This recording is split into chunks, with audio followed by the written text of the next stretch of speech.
Hello friends, a big loving welcome to your very own channel Ammu&You, and today I have a story for the little ones. When I say little ones, I do mean children. But you know what? The older ones, any age, would also love to hear stories. I do, and I assume that all of you do the same too. Today I have a fairy tale for you. And the fairy tale, the name is Tom Thumb. You must have heard about it or you would have read the story.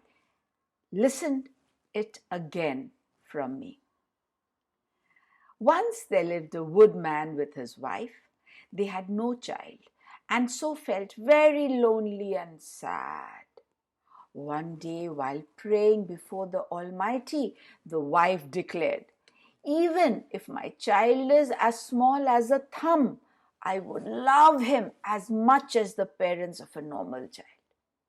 Hence, the Almighty fulfilled her wish, just in the way she had desired.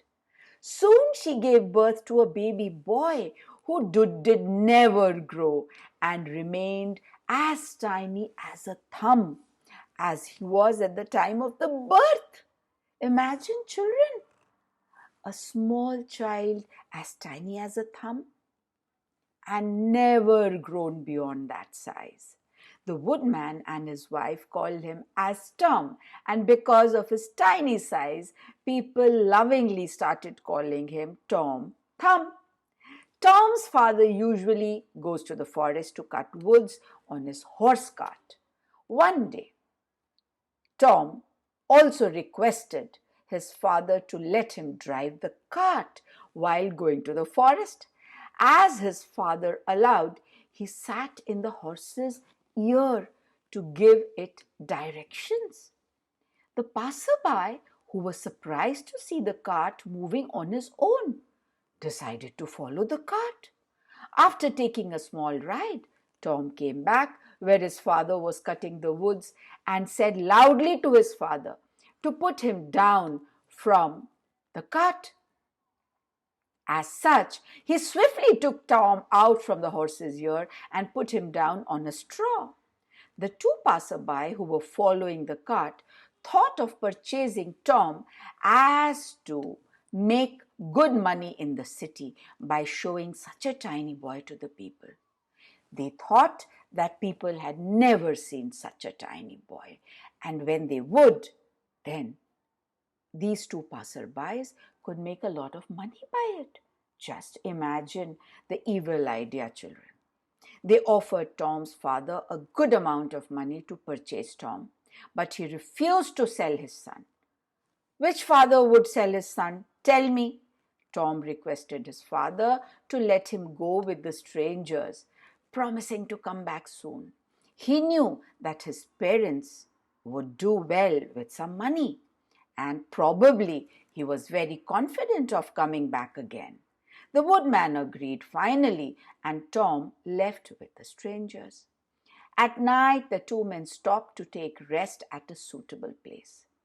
Tom sheltered inside a shell. He heard them planning to rob a priest. In order to save the priest, he requested them to take him along. At midnight, the two men took Tom to the priest's house.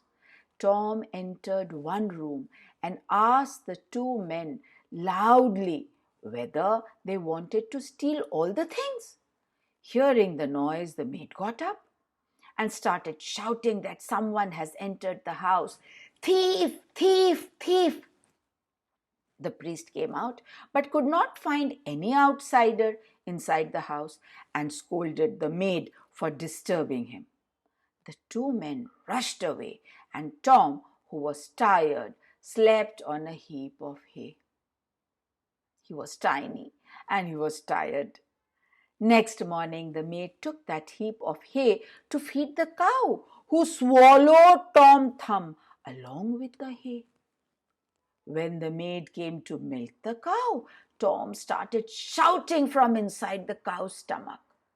"Get me out! Get me out!" She recognized the voice and called the priest out. The priest initially scolded her, but when she insisted he came out, he now also heard the voice and felt that the cow is under some black magic influence. Because who would think that there is a tiny boy inside the cow's stomach? The priest thought it was some magic. He caught the cow, killed, and threw it away. The cow was eaten up by a large wolf. Now Tom was inside Wolf's belly. Tom guided the wolf to his own house, promising him to get plenty of tasty food. He said, Mr. Wolf, please take me to my own house, and I promise you that you will get lots of tasty food there. My parents will give you when I tell them that you have helped me back home. Wolf agreed. The wolf took him back to Tom's home. He took him to the kitchen where he ate too much. The wolf had eaten too much. As such, he was unable to move now.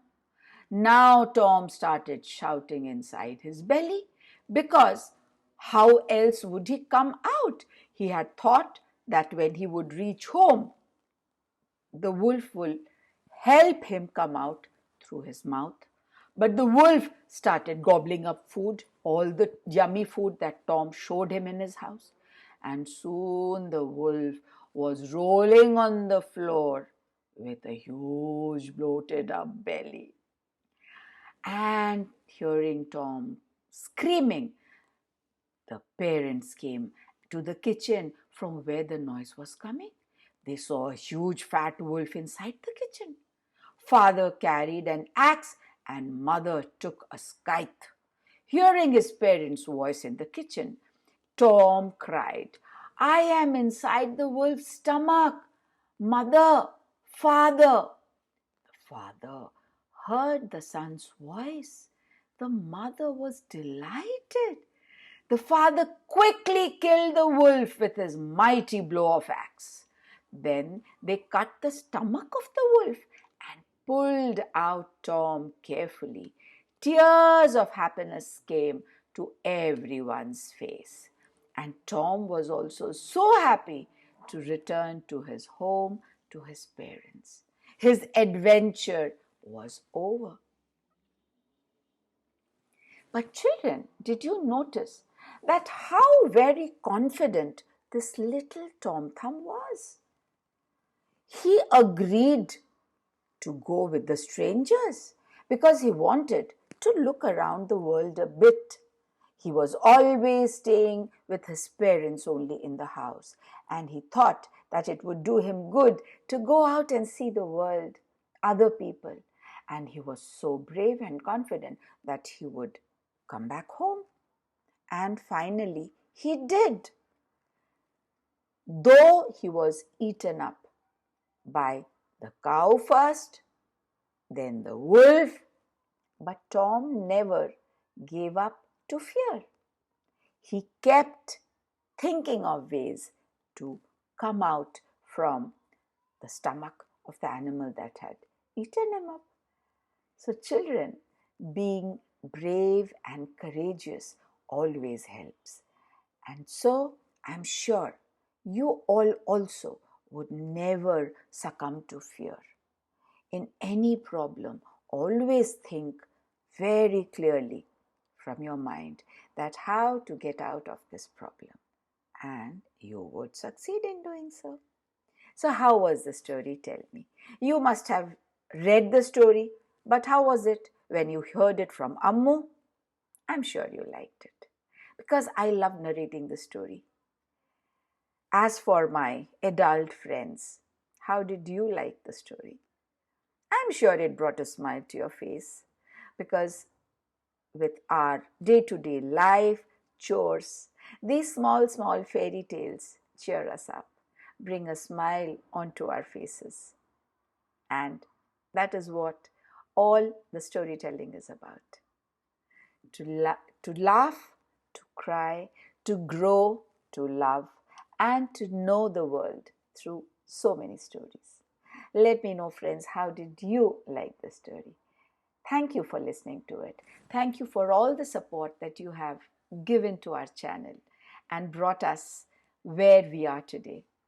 Please keep sharing the stories and ask your friends to subscribe to it so that the channel grows further and reaches to many, many more people who can listen to Ammu story too. Thank you. Take care. Stay blessed. I'll be back soon with another story. Bye.